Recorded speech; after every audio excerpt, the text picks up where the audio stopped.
Donc, je m'appelle Vincent Watley, je travaille au sein de l'équipe de support du réseau des initiatives de transition. Ceux qui étaient là hier à Bruxelles ont vu la conférence de Rob Hopkins et connaissent peut-être de près ou de loin le mouvement mondial des initiatives de transition. Je fais partie du hub régional Wallonie-Bruxelles. Donc, mon travail et celui de mes collègues, c'est de rentrer vraiment en soutien, d'essayer de développer, de faciliter, de promouvoir, d'être un petit peu la catalyse de ces initiatives citoyennes. Il y a une cinquantaine de groupes locaux en Wallonie et à Bruxelles qui développent les projets tels que ceux qui ont été un petit peu montrés tantôt, autour de circuits courts, processus énergétiques, etc. Bref, pour tout ça, vous pouvez venir nous voir au stand du réseau. Ce qu'on va faire maintenant, c'est qu'on ne va pas tellement vous faire un long discours sur la transdisciplinarité. On a plutôt pris l'option, avec Philippe et Tom, de donner des petits flashs. L'idée, c'est vraiment les saveurs. Qu'est-ce que ça peut être la transdisciplinarité? Quels vont être l'intérêt des rencontres entre acteurs de terrain et chercheurs? Qu'est-ce qui va nourrir les acteurs et qu'est-ce qui va nourrir les chercheurs? Pour ça, on a développé un processus qui démarre ici, maintenant, qui se prolonge dans le grand hall, à la ruche de la transdisciplinarité, qu'on présentera un petit peu plus tout à l'heure. Et ce qui va se passer juste maintenant, d'ici la pause café, c'est qu'on va d'abord vous présenter des témoignages de un peu un aspect méta de la transdisciplinarité, vu par les chercheurs et aussi vu par des initiatives qui viennent de chercheurs, qui viennent du monde académique et qui tentent de faire cette transdisciplinarité. Je crois que si je dois dire transdisciplinarité 5 fois en une phrase, je vais buter sur le mot plusieurs fois. Tom nous expliquera pourquoi c'est trans et pas inter et pas pluri et pas multi, etc. Il le fait mieux que moi. Donc voilà, on va démarrer par 3 projets un peu plus méta et ensuite on va vraiment donner des exemples parmi d'autres, pas tant que ça. On a un peu plus galéré qu'on ne croyait pour trouver des exemples déjà réalisés ou en cours de réalisation. On a été capter quelques images et on a surtout invité des acteurs de terrain pour venir un petit peu parler du c'est quoi leur expérience de ce démarrage de la transdisciplinarité vu de leur point de vue. Et donc voilà, on va démarrer avec Tom. Voilà, on a trouvé le slide de l'année passée, d'il y a 2 ans, le congrès 31 janvier 2013. On était parti du constat assez dramatique en analysant la façon dont l'université a écrit des rapports sur la transition et le développement durable. N'a pas réussi à changer le cours des choses. Et il y avait 3 éléments qui étaient relevés dans cette analyse, faite par beaucoup d'auteurs, autrement que nous. Qu'il y a des échecs générés par une science éthiquement neutre, monodisciplinaire et déconnectée des acteurs en situation. Alors depuis lors, il y a de multiples opportunités. Donc là aussi, je suis un peu la trame de Marek. Il y a des initiatives qui sont issues du congrès, mais des choses qui sont passées en parallèle également. Je vais signaler 2 choses pour laisser la place après au témoignage. Première chose, c'est que au niveau de l'Union européenne, en septembre 2014, la transdisciplinarité est devenue un critère d'évaluation de l'ensemble des projets de l'Horizon 2020. Donc c'est une évolution importante. Et dans la définition, elle est vraiment très proche de ce qui nous intéresse. Non seulement s'intègrent des concepts, des connaissances, des données, des techniques de 2 ou plusieurs disciplines scientifiques, donc l'interdisciplinarité, mais ça intègre également des connaissances non académiques et non formelles, pour plusieurs raisons. Pour des raisons d'être auprès des acteurs de la transition, pour des raisons de connaissances et de savoir tacites, pour produire une meilleure connaissance scientifique. Et l'Union européenne souligne que c'est afin de promouvoir l'engagement multi-acteurs dans l'avancée à la fois des connaissances fondamentales et la résolution des problèmes complexes. Donc, ce n'est pas la transdisciplinarité, ce n'est pas de la science appliquée, c'est vraiment un autre mode de construction de connaissances et des savoirs en partenariat avec les acteurs sociaux.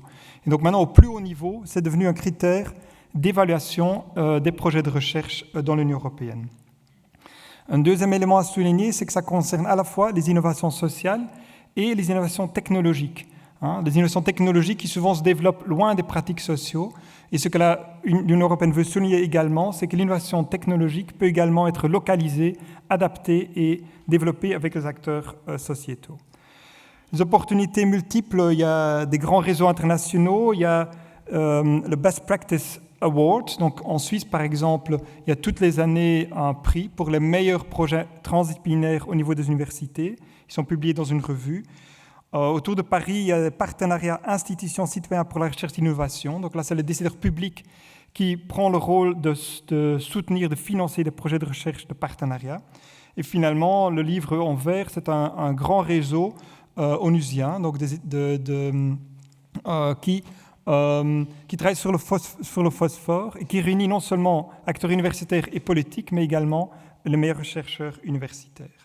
Voilà quelques opportunités, mais nous avons surtout voulu relayer quelques témoignages de ce qui s'est passé depuis les congrès.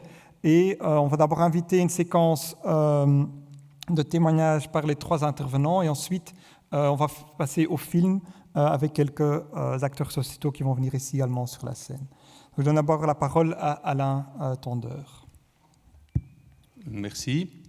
Avant de venir ici, j'ignorais la différence sémantique entre la trans et l'interdisciplinarité. Donc, le titre de la communication, qui était « Expérience québécoise en interdisciplinarité », devrait être modifié. Donc, voilà, le gouvernement québécois est très motivé, conscient de l'importance de l'innovation sociale et de la transdisciplinarité, et il a mis en place des structures institutionnelles qui permettent de poursuivre cet objectif. Il y en a essentiellement 2 que je vais parcourir à une vitesse supersonique et à très haute altitude. La première, ce sont les CCT-PSN, les centres collégiaux de transfert technologique et de pratiques sociales novatrices. Ce sont des centres de recherche interdisciplinaires ou transdisciplinaires, en fait, qui ont la caractéristique d'être liés à l'équivalent québécois de nos hautes écoles dans notre région Fédération Wallonie-Bruxelles, d'être très attachés au territoire et aux problèmes locaux, donc à l'identification des problèmes à résoudre avec les acteurs locaux, collectivités, associations, communautés, et d'avoir un processus participatif de résolution de ces problèmes. Étant attachés au territoire, cela explique qu'il y a pas moins de 46 de ces structures à l'échelle de la belle province. Alors, le deuxième type de structure, ce sont les OLTIS. Les OLTIS sont les organismes de liaison et de transfert en innovation sociale. Ils sont plutôt rattachés aux universités et ils ne sont pas liés au territoire, mais à des problématiques particulières. Ce sont, pour ainsi dire, de façon simplifiée, des espèces d'interfaces communes des différentes universités québécoises pour aborder, identifier et résoudre avec les acteurs sociaux des problèmes particuliers. Dans 3 thématiques, le CLIP s'occupe de l'intervention et de la prévention du risque psychosocial, le CETREC s'occupe de réussite éducative et le TIES s'occupe du développement de l'économie sociale et solidaire sur les territoires. Je dirais du TIES, c'est le plus proche d'une conception, on pourrait dire chimiquement pure de l'innovation sociale, qui est sans doute plus proche de la vision de la transition par Naomi Klein que de celle de Jeffrey Sachs. Ce n'est qu'un constat. Bien, alors... pourquoi suis-je, moi, qui ne suis pas québécois, amené à intervenir sur cette expérience? Parce que j'ai coordonné à l'automne passé une mission d'études sur l'innovation sociale et les réalisations québécoises en la matière, une mission du réseau LIEU. LIEU, c'est le réseau des interfaces des universités et des hautes écoles de la Fédération Wallonie-Bruxelles. Nous avons passé une semaine là-bas, rencontré une multitude d'acteurs. Nous en sommes revenus extrêmement enthousiastes et convaincus qu'il y avait une source d'inspiration québécoise pour des choses que nous pourrions faire dans notre région. Il y a non seulement ces 2 expériences que je vous ai présentées, mais aussi des expériences très intéressantes au niveau d'institutions et en particulier celle du service aux collectivités de l'Université du Québec à Montréal. Depuis lors, nous avons organisé 3 séminaires avec des acteurs québécois de premier plan. Vous pouvez trouver les vidéos de ces séminaires sur le site du réseau LIEU. Nous avons obtenu des chargés de la région de la nomination, de la désignation de chargés de valorisation, entre guillemets, SHS, sciences humaines et sociales dans les différentes institutions. J'occupe cette fonction pour l'Université catholique de Louvain. Il ne faut pas se tromper sur la dénomination, c'est nous qui sommes... Outre la valorisation au sens strict, c'est nous qui sommes, disons, en charge de prendre les initiatives en termes d'innovation sociale et tous ces processus transdisciplinaires. Un coup d'œil sur mon slide. Il y a véritablement un espace pour ce faire, étant donné que, comme l'a dit le représentant du ministre, il y a une insistance de plus en plus forte au niveau de l'Union européenne sur l'innovation sociale et la transdisciplinarité, notamment dans H2020. Il y a une demande des acteurs sociaux, nous l'avons déjà expérimenté, notamment la fédération UNIPSO, Solidarité des alternatives wallonnes, etc. Et donc nous nous fixons comme objectif d'essayer de mettre ces partenaires en lien avec les chercheurs de nos institutions dans les mois qui viennent. Et nous espérons pour ce faire pouvoir bientôt annoncer que le gouvernement wallon aura accédé à notre suggestion de créer des chèques SHS analogues aux chèques technologiques, mais ouverts non seulement aux PME, mais aussi aux associations et aux fondations. Voilà, je vous remercie. Donc, il y a une adresse qui devrait apparaître du réseau Lieu pour tout contact. Et il y a, pour l'UCL, c'est moi qui est la personne à contacter. Merci Alain. Je passe tout de suite la parole à Philippe sur la boutique des sciences, qui est aussi un autre exemple développé. Aussi un autre exemple, bonjour à tous, c'est aussi un autre exemple inspiré d'expériences dans d'autres pays. Donc le concept de boutique de sciences, c'est une structure qui est rattachée à une université ou à un centre de recherche et qui a pour objectif de fournir des expertises, un accès à la science à des citoyens, à des communautés ou à des petits entrepreneurs. C'est quelque chose qui a émergé dans la tête de certains étudiants et de certains professeurs engagés dans les années 60-70, qui s'est développé assez fort dans des pays comme la Hollande dès les années 90. Et il y a eu une multiplication d'initiatives à l'époque, aux Pays-Bas, en Flandre, au Canada aussi. Et alors l'idée est venue dans cette mouvance qui est aussi celle qui a donné naissance à ce congrès et qui a mis à l'agenda de la région wallonne cette question de la transdisciplinarité et du développement durable. L'idée est venue de faire un projet pilote autour de ce concept de boutique de sciences. Et il y avait une carte là sur le transparent, et sur cette carte, vous voyez qu'en fait, il y a un grand vide en France et en Belgique autour de cette idée de boutique de sciences. Donc si on peut, oui. Et donc on a lancé un projet pilote avec le soutien de la DGO6, avec deux spécificités. On s'est dit que c'était bien de démarrer directement, comme pour le congrès, avec une logique multi-universitaire et de ne pas le faire dans une seule université. Et comme deuxième logique, de se concentrer sur un domaine au départ, qui est la transition agricole, alimentaire et environnementale. Alors, c'est quoi une boutique de sciences? C'est un lieu qui met en contact. Donc, on ne fait pas de recherche dans une boutique de sciences. On met en contact des gens. J'aime dire que c'est un peu le mythique, hein, le lieu de rencontre de la science et du citoyen, avec la même idée que mythique, c'est-à-dire qu'on profite aussi des nouvelles technologies de l'information et des outils que nous donne Internet pour faire ça. Et donc, on part d'agriculteurs, d'associations, de petites structures qui, en général, ont très peu accès au savoir universitaire parce qu'ils ne peuvent pas rentrer des grands projets, parce qu'ils n'ont pas des départements de recherche-développement qui interagissent avec l'université.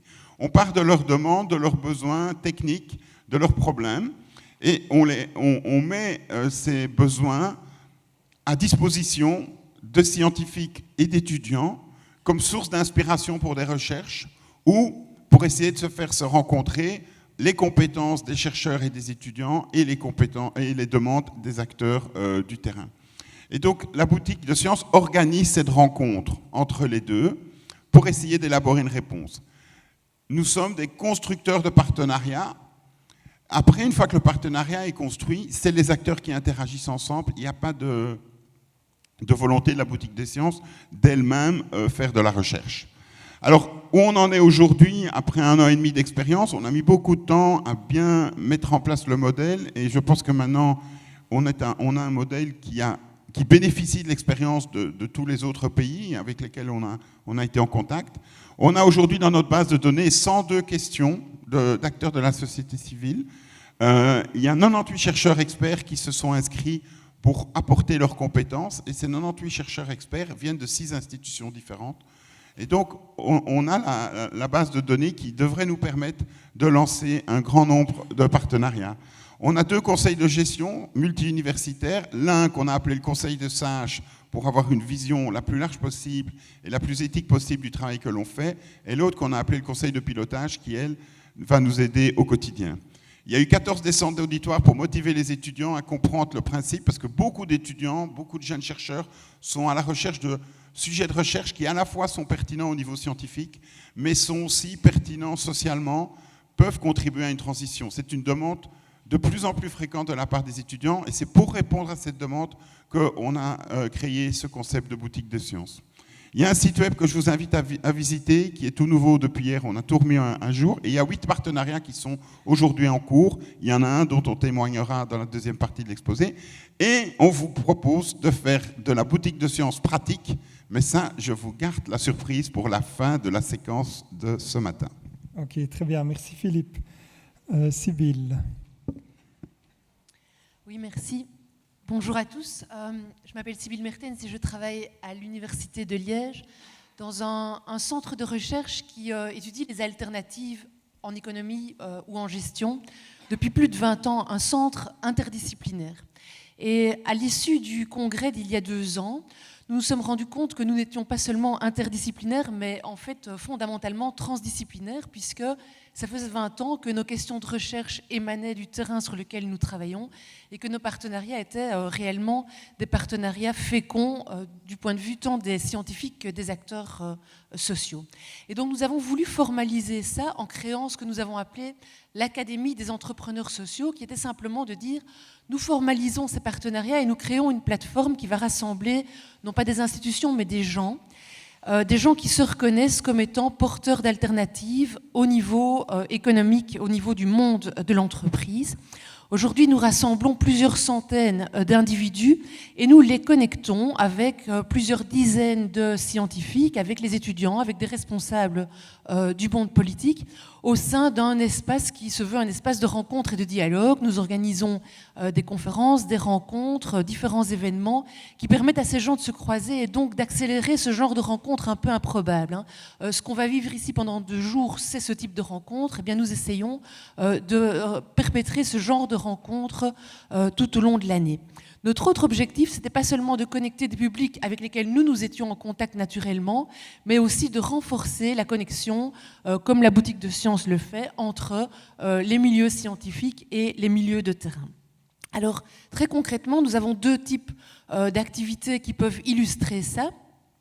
Au tout début, nous avons, de manière très traditionnelle en tant qu'universitaire, pensé à offrir des formations aux gens de terrain. Et il n'a pas fallu 2 semaines pour se rendre compte que le terrain nous disait « mais vos formations, en réalité, ce n'est pas tellement utile. Ce qu'on veut, c'est pouvoir résoudre des problèmes avec vous. » Et donc, nous sommes passés d'un statut de formateur à un statut de participant à des ateliers où on cherchait ensemble à résoudre, des co-solving workshops, à résoudre des questions qui émanaient du terrain, mais qui en réalité, émanant du terrain, alimentaient nos recherches, alimentaient les travaux de nos étudiants. Et donc, on a plusieurs questions qui se sont posées. Comment peut-on, par exemple, mesurer l'impact social des activités? Comment peut-on diffuser les innovations sociales? Comment peut-on accélérer le processus de maturation d'un marché quand on est un agent innovateur, par exemple, dans le domaine agroalimentaire? Ces questions-là sont des questions fondamentales, sont des questions qui font sens et qui sont pertinentes du point de vue scientifique, mais qui sont évidemment portées par les acteurs de terrain. Un autre exemple, nous sommes devenus partenaires de cette dynamique dont vous allez encore entendre parler pendant ces 2 jours-ci, la ceinture alimentaire liégeoise, qui veut travailler sur la souveraineté alimentaire en région liégeoise. Et nous sommes devenus réellement partenaires puisque nous participons au comité stratégique de ce mouvement. Nous envoyons nos étudiants en stage au sein des organisations qui font partie de cette ceinture alimentaire. En retour, nous avons évidemment des injonctions des acteurs sur le type d'enseignement que nous devons donner, sur le type de recherche que nous devons mener. Et nous en arrivons même à postuler ensemble à des financements de recherche, action, pour pouvoir accélérer le processus de transition. Et puis Tom s'en va, mais il devrait me mettre un 3e slide et il a oublié. C'est prévu. Ok, mais juste alors si je peux me permettre de dire un tout petit mot pour dire ce que ça nous a apporté et quelles sont les limites. Ce que ça nous a apporté très clairement, il y a plusieurs choses, mais le principal apport en tant qu'académique, c'est que ça a renforcé la connexion entre les aspects recherche, enseignement, service à la collectivité. En gros, ça donne du sens à notre travail et ça nous permet d'être plus forts sur ces 3 pans. En termes de limites, évidemment, c'est la confusion des rôles possibles pour l'académique. C'est très consommateur de temps. Ce n'est pas encore très bien évalué, même si on sent qu'on va vers là. Et puis, parfois, ça nous dévie de notre obligation de rester des producteurs de sciences. Et on peut en arriver à se transformer en militant ou en responsable politique, ce qui n'est pas notre rôle. Merci. Super, ben je vous propose d'applaudir.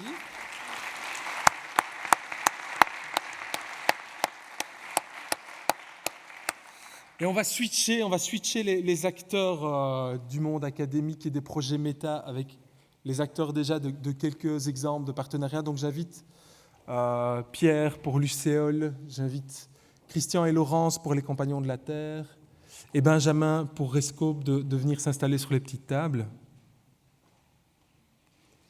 Benjamin, il est là aussi. Ok, super. Bon, comme on vous l'a dit, voilà, il y a ces exemples de lieux de convergence. Il y a déjà des gros mélanges. Vous verrez que dans la présentation des Compagnons de la Terre, on a déjà des mélanges de projets qui émergent en partie de la boutique de sciences et qui convergent avec la ceinture alimentaire et donc aussi l'Académie des entrepreneurs sociaux. C'est assez intéressant. Et puis il y a d'autres projets qui sont menés par des acteurs de la société civile et par des chercheurs. Ici, on en a choisi 3. 2 énergétiques, 1 alimentaire, qui vont vous être présentés vraiment assez rapidement. Pour ça, on a été capter quelques images sur le terrain. Ce n'est pas vraiment des capsules très structurées, toutes les mêmes, mais on va démarrer par un projet qui est l'UCéol, qui va être présenté par Pierre Stassard, avec quelques images du terrain, et ensuite un témoignage du président du conseil d'administration de l'UCéol, qui ne savait pas être là aujourd'hui et que donc on a filmé. Pierre, je te laisse la parole pour la présentation. Oui, alors très brièvement, l'UCéol, c'est une coopérative gaumaise dont le siège est à Abbé. Ce sont quelques habitants d'Abbé-la-Vieille qui ont entendu parler d'un projet éolien que Electrabel et d'autres développeurs projetaient d'implanter dans la région et qui se sont posé la question, est-ce qu'on s'oppose, est-ce qu'on est indifférent ou est-ce qu'on rentre dans le projet et on essaye de le modeler en fonction des intérêts de notre territoire, c'est-à-dire pour les retombées locales, mais aussi en fonction des impacts environnementaux potentiels.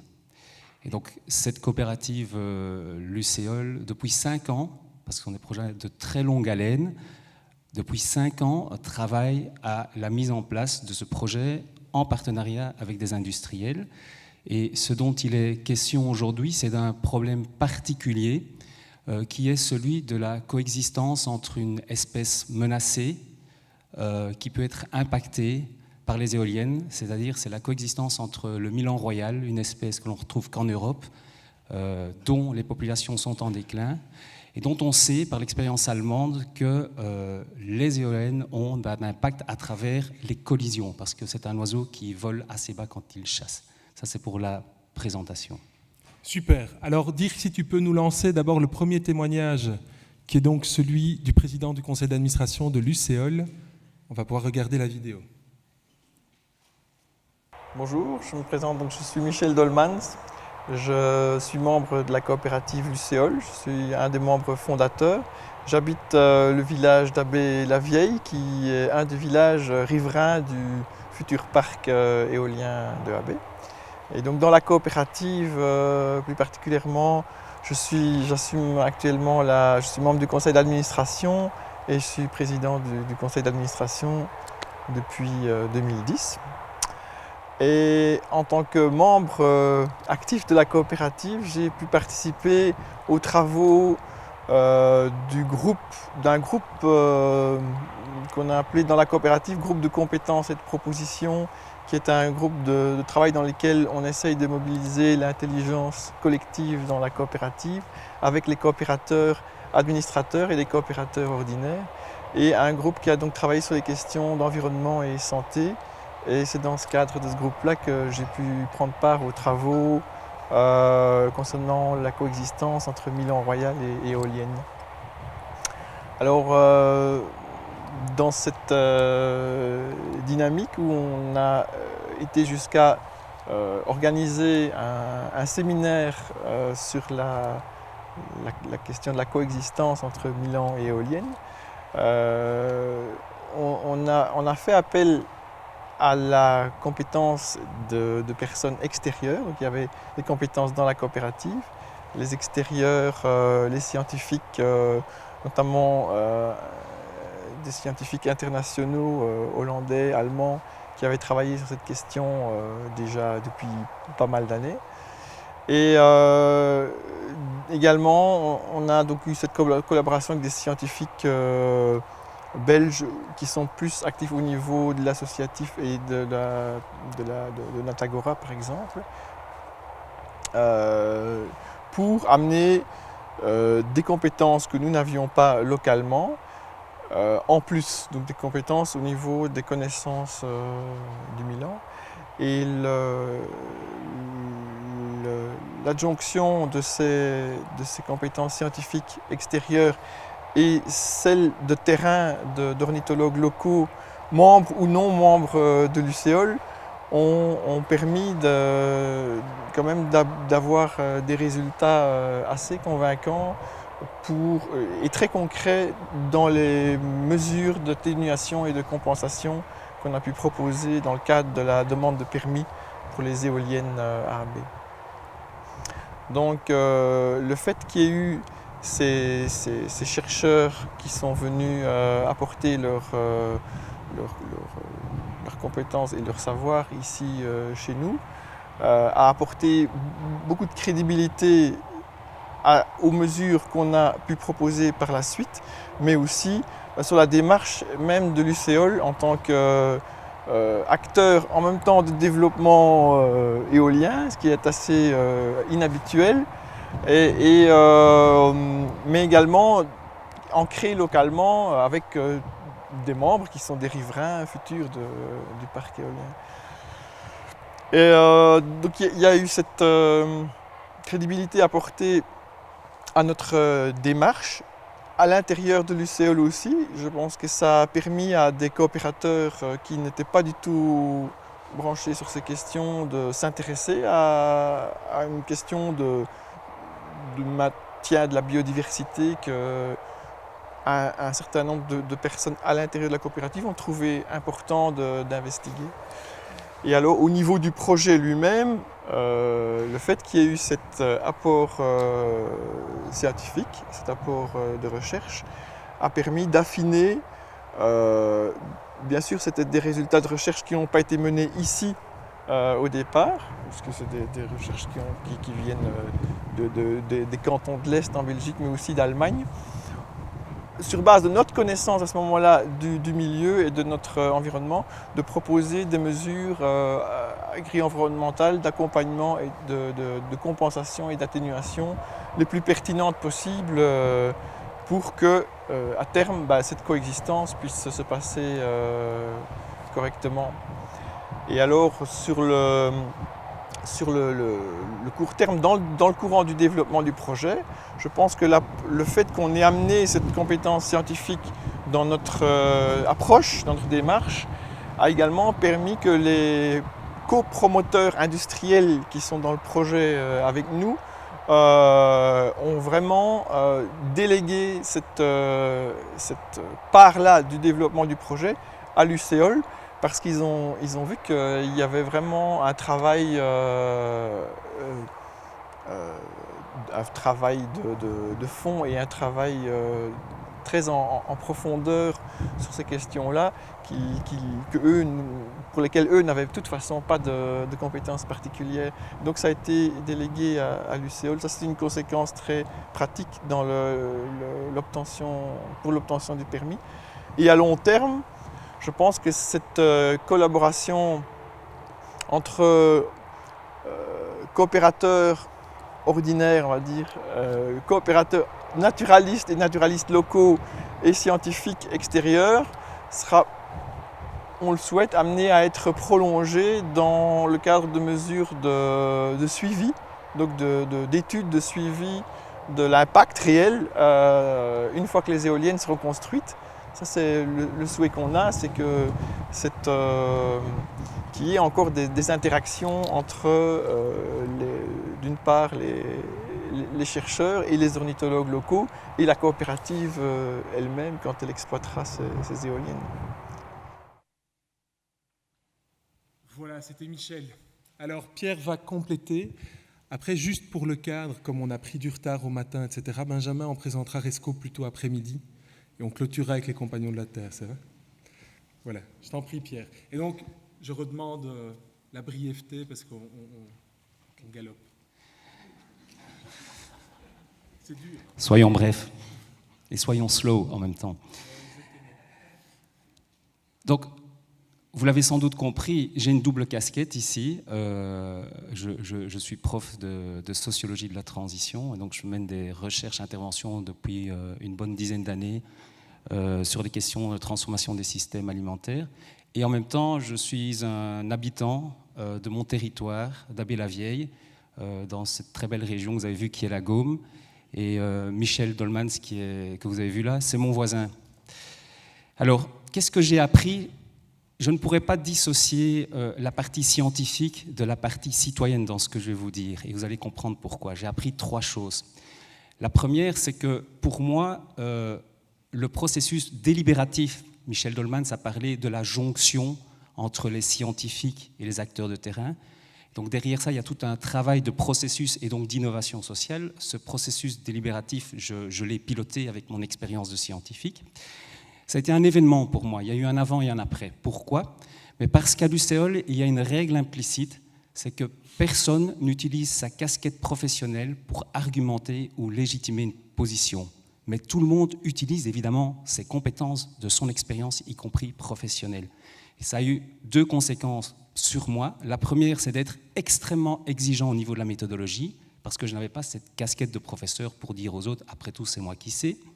Et la seconde, c'est d'être aussi extrêmement moi-même comme citoyen, parce que vous le savez, vous n'êtes jamais plus convaincant que quand vous parlez à partir de vous-même. Et on pourrait parler d'outils d'intelligence collective à ce propos. Ça, c'est la première chose que j'ai appris. La seconde chose que j'ai appris, c'est que ce dispositif délibératif qui n'allait pas de soi au départ, il faut savoir que les ornithologues sont ceux qui sont mobilisés dans les arguments des opposants au projet éolien. Ce dispositif délibératif a été rendu possible parce qu'il y a eu ce que j'appellerais la mise en place d'un système de légitimité emboîté. Les premiers intéressés à ce processus, ce sont des scientifiques, ou plutôt des experts étrangers, des Allemands, des Hollandais, qui sont venus, sur base d'un remboursement de tickets de train, passer une journée dans le fin fond de la Belgique pour discuter avec des acteurs locaux. Ça les intéressait. Et en retour, les acteurs locaux se sont dit, mais tiens, si des scientifiques se déplacent, c'est qu'il y a quelque chose qui va se passer. Deuxième légitimité, c'est le bureau d'études de Natagora, et je veux citer ici Jean-Yves Paquet, qui a cru à cette possibilité de discuter sans prendre a priori position pour ou contre, mais pour explorer cette situation complexe. Et donc c'est Natagora qui a coprésidé avec l'UCéol le processus délibératif. Et le troisième élément de légitimité, c'est évidemment à partir de ces 2 premiers éléments, des ornithologues locaux, certains, mais pas tous, qui ont accepté effectivement de parler avec des citoyens qui veulent construire un projet éolien. Et donc c'est vraiment ça qui fait système et qui fait qu'il y a de la crédibilité. Donc quand on parle de connexion entre la science et les acteurs, cette question de la confiance et de la crédibilité est clé. Troisième élément, mais ce qui m'a frappé, c'est la grande hétérogénéité à l'intérieur même de certaines disciplines. On pourrait parler beaucoup d'écologie ici, mais en réalité, il faut savoir que Natagora, ce n'est pas AVS, que des amateurs d'oiseaux ne sont pas des naturalistes. Grande hétérogénéité aussi chez les coopérateurs de l'UCéol, où il y a des ingénieurs qui sont passionnés par la technologie. Et en fait, ces gens qui ont peut-être une vision assez statique des problèmes, soit une technologie à définir, soit une liste d'espèces à protéger, ont compris que l'enjeu ici, c'était de passer à une vision dynamique, de comprendre quelle pourrait être la dynamique des populations dominants royaux, parce qu'en réalité, nous n'avons pas d'état de référence. Donc la seule chose que nous pouvons faire par rapport à ce problème, c'est le suivre et apprendre de ce qui va se passer. Je laisse les limites. Pour l'atelier de l'après-midi, je vous invite à 16h, nous avons un papier avec mon collègue François sur la diplomatie des praticiens qui parlera aussi des limites de l'expérience. Merci Pierre. Alors, je préfère en fait... oui, on peut applaudir déjà Pierre. Or, Christian et Laurent, je suis vraiment désolé parce qu'on vous a beaucoup baladé avec tous les changements de programme. Je préfère qu'on vous garde le temps pour vraiment présenter aussi après-midi. Il y a toute une partie sur l'innovation sociale où ça prend aussi tout son sens de reparler de l'expérience des Compagnons de la Terre. Je préfère prendre ça que courir comme un fou maintenant. Vous allez avoir 3 minutes en tout pour parler et ça va avoir peu de sens. Laurent, si tu dois vraiment y aller, on peut trouver... Non ? Ok, super. Donc, merci beaucoup, à tout à l'heure. Désolé pour les changements de programme permanents. Et je vais demander, est-ce que vous pouvez lancer le slide sur la ruche et est-ce que François peut monter sur la scène? Alors on avait prévu que vous ayez 10 minutes déjà à chaud pour réagir dans le public, entre vous, etc. Ça se fera pendant la pause. Ce qu'on va faire maintenant, pour pouvoir terminer à 20 exactement, c'est vous présenter la ruche. Et pour ça, je vais demander à François de vous présenter comment ça se passera concrètement. Mais d'abord, vous présenter le but. L'idée d'une ruche, on a hésité beaucoup entre ruche et mur. Puis on s'est dit, à un moment, le mur de la transdisciplinarité, c'est peut-être un petit peu une métaphore qui n'est pas constructive. Donc, en réalité, ce qui va se construire est plutôt une ruche. Et la ruche, elle va vraiment pouvoir se construire tout au long du week-end. François va vous expliquer concrètement pourquoi, mais en tout cas, nous, on vous demande d'être un petit peu ces abeilles qui pollinisent, qui fertilisent. On va revenir encore sur la métaphore de l'abeille, vous la connaissez bien, tout au long des 2 jours. François, je te laisse expliquer le concret. Voilà, merci. Donc Philippe vous a expliqué tout à l'heure le concept de la boutique de sciences et on va essayer à travers la ruche de vous faire vivre en pratique concrètement ce concept et pas juste comme d'habitude via notre site internet ou des contacts plus distants. Donc ce qu'on va proposer, c'est à tous les acteurs de terrain, tous les membres d'une association qui le souhaitent, de venir au stand de la ruche et de la boutique de sciences chercher un hexagone jaune pour poser, inscrire dessus une question, un besoin, un problème auquel cette association est confrontée. Et on va ensuite apposer cet hexagone sur le mur. Et d'autre part, j'invite les chercheurs, les étudiants à venir aussi chercher un hexagone et y inscrire leur nom et leur discipline ou une discipline vers laquelle ils souhaiteraient s'ouvrir. Et petit à petit, on espère que des liens vont se créer, vont pouvoir se visualiser grâce à la ruche et qu'ainsi des chercheurs vont pouvoir coller leur domaine d'expertise à des questions concrètes. Et en repassant au cours de la journée et encore demain devant cette ruche, n'hésitez pas à revenir voir s'il y a un hexagone qui a apparu à côté du vôtre et de pouvoir ainsi entrer en contact avec une association ou un chercheur pour créer des projets, pour initier des collaborations dans un sens de transdisciplinarité. Voilà. Merci. Est-ce qu'on peut réavoir la ruche? Juste un tout petit complément. Vous démarrez là et nous, on vous aide à continuer. Donc, toutes les propositions, et à la fois de questions et d'offres de services, seront encodées dans la base de données sur le site. Donc, c'est une façon de commencer physiquement avec des hexagones en papier, mais on assurera le suivi aussi sur le long terme de ces échanges. Merci. Je peux réavoir le mur, c'est juste pour l'image. Donc l'idée évidemment, c'est que, pourquoi c'est des hexagones? Parce que peut-être qu'il va y avoir un projet de recherche qui va intéresser 6 acteurs de la société civile, et peut-être que ces acteurs de la société civile intéressés par un projet de recherche un peu large vont pouvoir les connecter avec un autre projet de recherche. Donc l'idée évidemment de la ruche, c'est qu'elle se compose de multiples alvéoles. Donc n'hésitez pas à tisser, à réseauter. Pourquoi est-ce que ça va être préservé et conservé après sur le site de la boutique des sciences? C'est pour aussi un petit peu pouvoir rendre toute cette matière utilisable sur du long terme. Donc ce qu'on vous invite vraiment à faire, c'est à tous les moments de pause, et on reviendra de temps en temps sur la stand, vous restimuler par rapport à ça, juste après une plénière ou juste après un atelier, où vous dites, purée, là vraiment, ce serait super intéressant de pouvoir travailler là-dessus. À ces moments de pause, vous pouvez venir un petit peu à la ruche, voir s'il y a déjà des personnes avec qui que vous pouvez rencontrer, avec qui vous pouvez converger, pour pouvoir tisser et pour pouvoir accélérer cette transition. Voilà, maintenant, c'est la pause. À tout à l'heure.